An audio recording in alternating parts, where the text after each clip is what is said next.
మాది ఇక్కడ 6 ఎకరాలు ఒకటి 4 ఎకరాలు ఒకటి చేపల చెరువు 6 ఎకరాలు రొయ్యల చెరువు 4 ఎకరాలు అండి. అది గుడిపాడు అండి, మాది గుడిపాడు గ్రామం, దెందులూరు నియోజకవర్గం గుడిపాడు గ్రామం అండి మాది.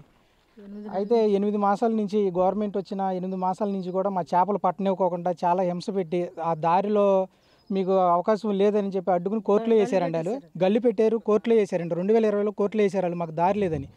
మాకు దారి ఉందని చెప్పి మేము అందరికీ రైతులందరికీ అదే దారి అని చెప్పి మేము కోర్టులో వేయడం జరిగిందండి.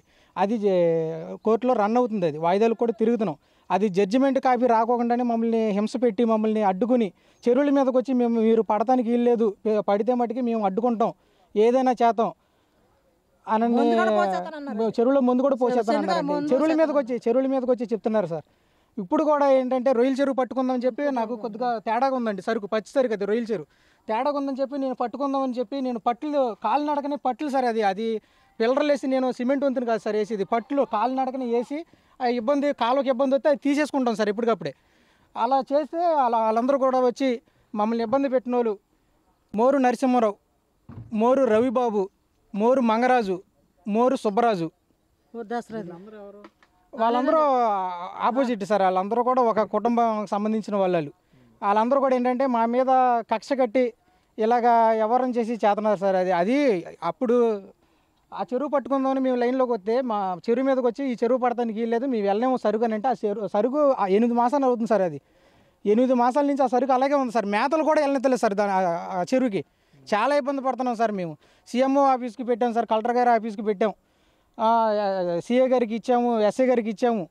అయినా సరే మాకు ఎటువంటి రెస్పాండ్ లేదు సార్. అది మాకు మీరు పట్టుకోండి, ఆపినప్పుడు చూద్దామంటే ఇలా అసలు చెరువుల కాడికి వచ్చి అసలు పట్టనెత్తలేదు సార్. మమ్మల్ని చాలా ఇబ్బందులు పెడుతున్నారు. ఇప్పుడు పట్టులన్నీ పీకిచ్చేసి ఆ నరం కట్టుకుని అయినా సరే పని అవ్వట్లేదు సార్. సరుకు అలాగే ఉంది, చనిపోయింది సార్ సరుకు. ఆ వల్ల చనిపోయింది సార్ సరుకు. అది దేనికి పని చేసి సార్, అది తీయండి మరి ఫోటోలు తీసి మరి అలా చేస్తున్నారు సార్. దయించి మీ మీడియా సాక్షిగా నేను కోరుకుంటున్నాను సార్. నేను ఇది మరి మేము చావడమే మాకు చాలా చాలా ఘోరంగా చేస్తున్నారు సార్. మమ్మల్ని చాలా ఘోరంగా చేస్తున్నారు. చావు ఒకటే మాకు శరణమే.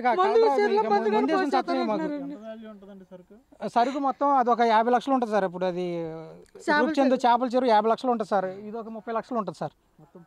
మొత్తం పచ్చి సరికే సార్. మమ్మల్ని చాలా ఇబ్బంది పెడుతున్నారు సార్. ఇదిగోండి సార్, మాకు చేపలు కూడా మీకు పెడతాం సార్. చేపలు కూడా చనిపోయి ఏరాం సార్. ఒక 2 టన్నుల సరుకు చనిపోతే ఏరాం సార్. ఇది కూడా తేడా సరుకు అని చెప్పి మేము పడతామంటే మమ్మల్ని అడ్డుకుని చాలా ఘోరంగా చేస్తున్నారు సార్. ఇదిగో పట్లు కాల్ చేస్తానన్నారు, పెట్రోల్ పోసి మీరు ఏదో కాల్ చేస్తామంటున్నారు. ఇప్పుడు మీరు వస్తున్నారని వెళ్ళిపోయారు. వాళ్ళకి ధరం మీద న్యాయం, మరి ఏం చేస్తారో చేయండి. మందు కూడా పోసేస్తారంటున్నారు. మరి మేము సావాలో బతకాలో కూడా మాకు ఏమో అర్థం కావట్లేదు సార్. మీరు దయించి మా ఎందుకు దయించి మరి మీరు ఏం ఇది మరి వాళ్ళది కూడా కాదు.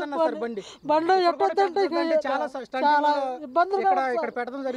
మరి మీరు దయ్యాలో ఆయన ఏం చేస్తారో ఎలా చేస్తారో, మమ్మల్ని ఏం చేస్తారో మరి మీ దయ్య. మరి అసలు నడుతక్కడ ఇల్లేదన్నారు. అసలు చాలా ఘోరంగా ఉంటుంది ఇంట్లో కూడా. మరిన్ని వీడియోస్ కోసం ఛానల్ ని సబ్స్క్రైబ్ చేయండి. లేటెస్ట్ అప్డేట్స్ కోసం వాట్సాప్ ఛానల్ ని ఫాలో అవ్వండి. ఆ లింక్ డిస్క్రిప్షన్ లో ఉంది.